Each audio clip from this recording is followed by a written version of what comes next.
Assalamualaikum warahmatullahi wabarakatuh. Perkenalkan, nama saya Miftahul Jannah dengan NIM C1C022019.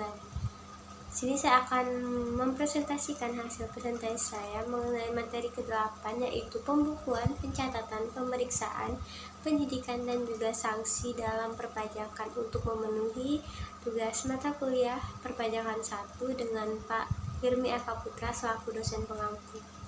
Baiklah, langsung masuk saja ke dalam slide pertama, yaitu mengenai pengertian pembukuan dan juga pencatatan.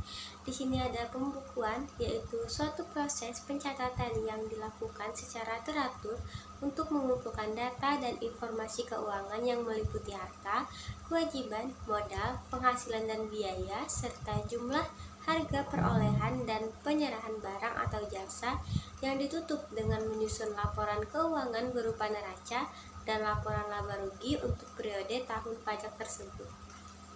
Nah, pembukuan harus diselenggarakan berdasarkan standar akuntansi keuangan atau SAK yang berlaku di Indonesia, kecuali peraturan perundang-undangan di bidang perpajakan menentukan yang lain, serta pertama dengan memperhatikan iktikat baik dan mencerminkan keadaan atau kegiatan usaha yang sebenarnya. Kedua, di Indonesia dengan menggunakan huruf Latin, angka Arab, satuan mata uang rupiah, dan disusun dalam bahasa Indonesia. Dan ketiga, secara konsisten dengan prinsip ini atas asas dan akrual atau stelsel kas. Selanjutnya yaitu pengertian dari pencatatan.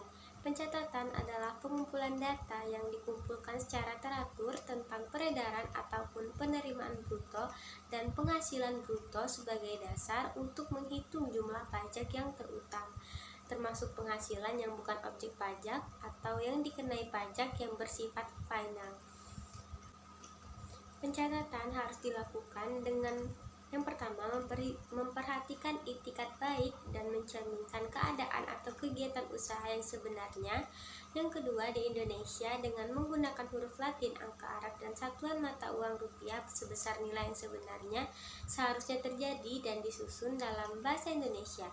Yang ketiga, dalam satuan tahun pajak berupa jangka waktu 1 tahun kalender mulai dari 1 Januari sampai dengan 31 Desember. Lalu yang keempat, secara kronologis dan sistematis berdasarkan urutan tanggal diterimanya peredaran bruto dan penghasilan bruto. Baik, masuk ke slide selanjutnya, yaitu kewajiban pembukuan. Menurut ketentuan pokok pembukuan pasal 28 Undang-Undang Nomor 28 Tahun 2007, yang wajib menyelenggarakan pembukuan ialah wajib pajak atau wajib pajak badan, lalu wajib pajak orang pribadi yang melakukan kegiatan usaha atau pekerjaan bebas, kecuali wajib orang pribadi yang peredaran brutonya dalam 1 tahun kurang dari 1.800.000, sedangkan yang dikecualikan dari kewajiban pembukuan menurut pasal 28 ayat 2 Undang-Undang KUP adalah wajib pajak atau objek pajak yang melakukan kegiatan usaha pekerjaan bebas yang diperbolehkan menghitung penghasilan neto dengan menggunakan norma perhitungan penghasilan neto. Kemudian kewajiban pencatatan. Adapun yang wajib menyelenggarakan pencatatan yaitu wajib pajak orang pribadi yang melakukan kegiatan atau usaha pekerjaan bebas dan peredaran brutonya dalam 1 tahun kurang dari 1.800.000 dapat menghitung penghasilan neto dengan menggunakan norma perhitungan penghasilan neto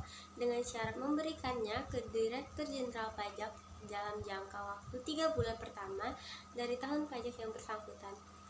Lalu wajib pajak orang pribadi yang tidak melakukan kegiatan usaha ataupun pekerjaan bebas.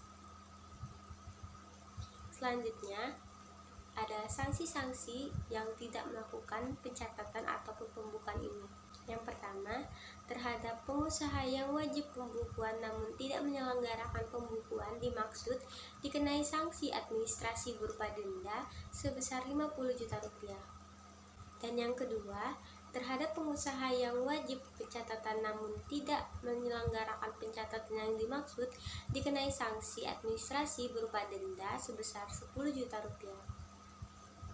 Kemudian sanksi bagi wajib pajak.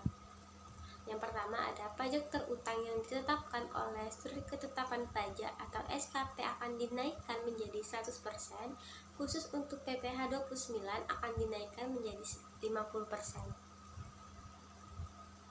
Lalu yang kedua, saksi yang tidak menyelenggarakan pencatatan atau pembukuan bagi wajib pajak ini, jika wajib pajak pribadi ataupun badan memperlihatkan pembukuan atau dokumen lain yang palsu, seolah-olah dibenarkan tidak mengadakan pembukuan dan tidak memperlihatkan dokumen lainnya, maka akan mendapatkan pidana sampai 3 tahun dan denda sampai 4 kali jumlah pajak yang tidak dibayarnya.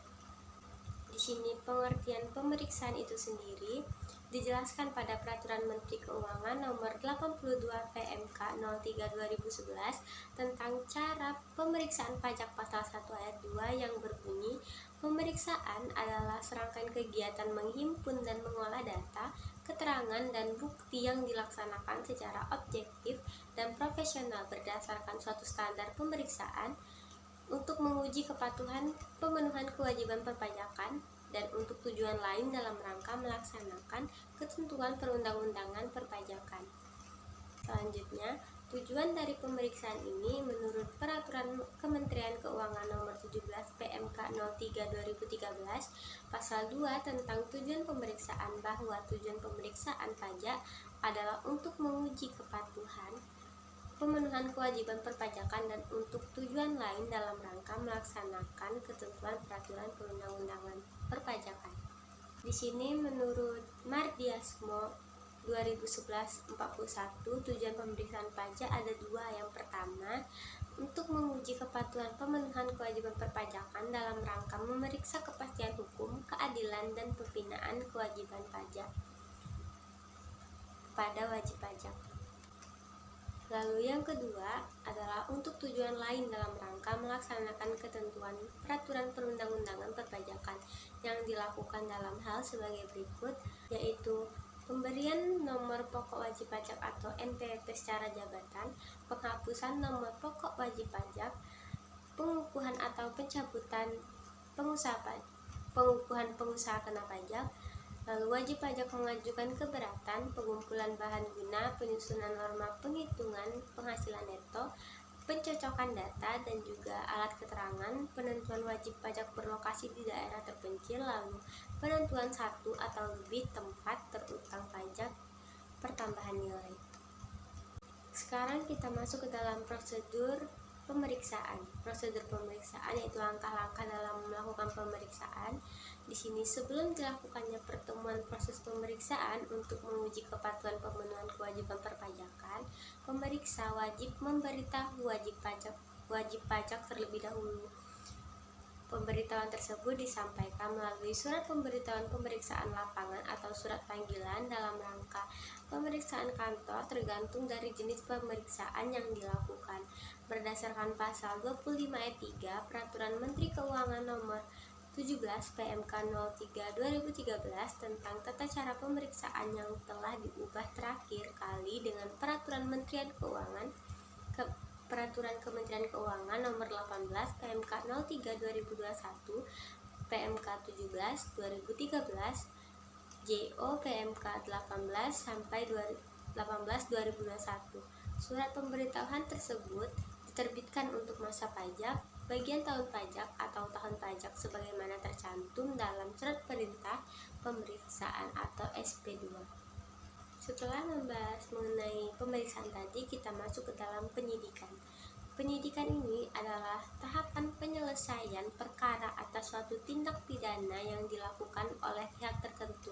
Dalam hukuman pidana, penyidikan dilakukan setelah melalui serangkaian tindakan mencari dan menemukan suatu peristiwa yang diduga sebagai tindakan pidana atau disebut dengan penyelidikan. Pada penyidikan, titik berat pelaksanaannya diletakkan pada tindakan pencarian data, pencarian serta pengumpulan bukti.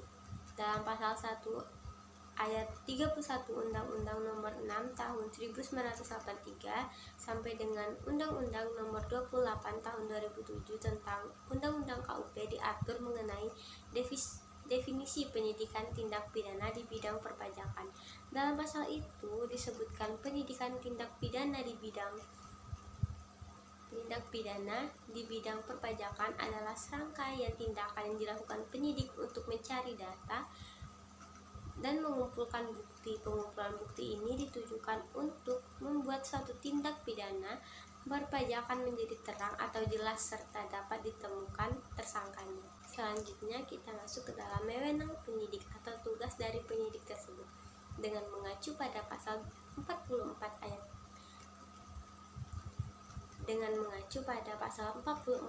2 Undang-Undang KUP terdapat 11 wewenang penyidik dalam menjalankan tugasnya. Yang pertama, penyidik ini berwenang dalam mencari, menerima, mengumpulkan, serta meneliti hal-hal berkaitan dengan keterangan ataupun laporan yang berkenaan dengan tindak pidana di bidang perpajakan. Lalu yang kedua, penyidik berwenang dalam melakukan penelitian, pencarian, pengumpulan keterangan terkait orang pribadi ataupun badan yang mendukung kebenaran dalam perbuatan yang dilakukannya terkait tindak pidana perpajakan. Yang ketiga, melakukan permintaan yang berkaitan dengan keterangan dan bahan bukti yang berasal dari orang pribadi ataupun badan terkait dengan tindak pidana di bidang perpajakan. Kemudian yang keempat, berwenang untuk melakukan pemeriksaan terkait buku, catatan, serta dokumen lainnya yang berkenaan dengan tindak pidana perpajakan. Kelima, berwenang dalam kegiatan penggeledahan dalam tujuan untuk mendapatkan bahan bukti, pencatatan, pembukuan, serta dokumen lainnya. Yang keenam, berwenang untuk melakukan koordinasi atau meminta bantuan kepada tenaga ahli dalam melaksanakan tugas penyidikannya. Kemudian yang ketujuh, berwenang meminta seseorang untuk berhenti atau meninggalkan ruangan atau tempat yang bersangkutan saat berlangsungnya proses penyidikan. Lalu yang kedelapan, berwenang untuk melakukan pemotretan terhadap seseorang yang berkaitan dengan tindak pidana dalam perpajakan. Kesembilan, berwenang untuk melakukan pemanggilan orang sebagai tersangka ataupun saksi untuk dimintai keterangan. Lalu yang ke-10, berwenang untuk menghentikan proses penyidikan tersebut. 11, berwenang untuk melakukan tindakan lainnya demi kelancaran penyidikan. Selanjutnya kita membahas mengenai penghentian penyidikan.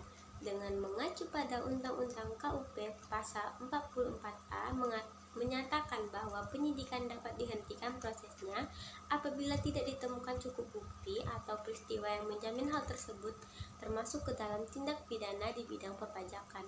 Namun, untuk penghentian proses penyidikan tindak pidana di bidang perpajakan tidak dapat dilakukan oleh Jaksa Agung apabila perkara pidana tersebut tidak dilimpahkan kepada pengadilan.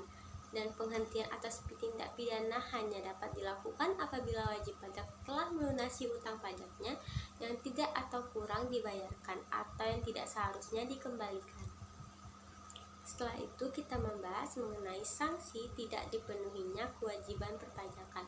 Pertama, ada sanksi administrasi. Sanksi administrasi akan diberikan terhadap wajib pajak yang melakukan pelanggaran terhadap kewajiban administrasinya.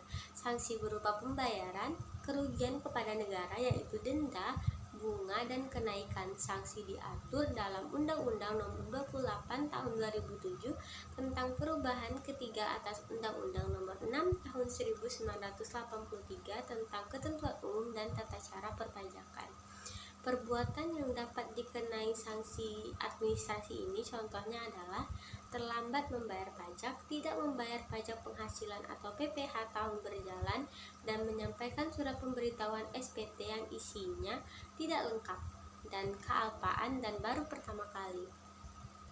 Yang kedua, ada sanksi pidana. Menurut undang-undang ada 3 macam sanksi pidana terhadap wajib pajak yang melakukan pelanggaran, yaitu denda pidana, kurungan, dan juga penjara. Sanksi ini diberikan kepada wajib pajak yang melakukan pelanggaran berat sehingga menimbulkan kerugian bagi negara dan dilakukan lebih dari 1 kali. Contoh dari pelanggaran yang dapat dikenakan denda pidana adalah tidak menyampaikan SPT atau menyampaikan SPT yang isinya tidak benar lebih dari sekali. Lalu ancaman sanksi denda mulai dari 1 kali jumlah pajak terutang hingga 1 miliar rupiah. Lalu tak hanya denda, perbuatan yang merugikan pendapatan negara ini juga dapat dihukum kurungan selama 3 bulan sampai setahun. Baik, itu dia presentasi saya mengenai materi ke-8 kali ini, yaitu pembukuan, pencatatan, pemeriksaan, penyidikan, dan juga sanksi dalam perpajakan. Terima kasih atas atensinya. Saya ucapkan wassalamualaikum warahmatullahi wabarakatuh.